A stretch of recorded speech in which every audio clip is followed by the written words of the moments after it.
Without objection, the gentlewoman is recognized for 1 minute. Thank you, Mr. Speaker. I rise today in total outrage over the disenfranchisement of thousands of voters and real betrayal of our democracy. I rise today because we will not go gentle into that night. We will not stand silently by to seal the results of an electoral system that is separate and unequal. We will not stand silently by while African-American voters are dismissed from polling places, forced to use antiquated machines, and denied their rightful voice. I went to Florida to work to get out the vote for the same reason that I've gone to overseas as an election observer, because free and fair elections are the very lifeblood of a democracy, and because the principle of one person, one vote must be more than empty rhetoric. This is not a dispute about chance. This is about fairness. Martin Luther King Jr. fought for the right to vote, and Edgar Evers died for the right to vote. Today we stand here in their memory. The right to vote is meaningless if every vote is not counted. So let the world know that we failed in upholding our democratic principles, and that it was the Reagan-Bush Supreme Court, not the people of the United States, who decided the outcome of this election. I object to tallying and to accepting the electoral votes and will formally do so. Recognized. Thank you very much. Let me say, Mr. Speaker, first of all, that I rise to object to the certification of Ohio's electoral vote. And I want to thank Congressman John Conyers, Congresswoman Stephanie Tubbs Jones, and Senator Barbara Boxer for their leadership. Now, we all know this is not deja vu. The Supreme Court did not appoint President Bush this time as it did in 2000.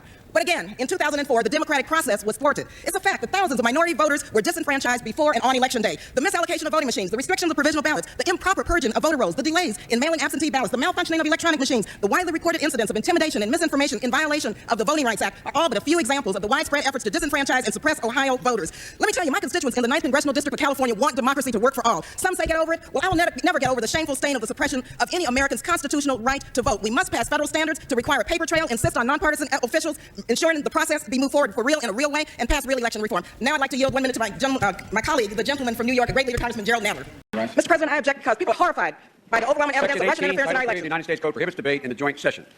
The gentlewoman, Section 15 and 17 of the U.S. Code require any objection to be presented in writing, signed by both members of the House and a member of the Senate. Is of the objection in writing not only by the member of the House but also by a senator.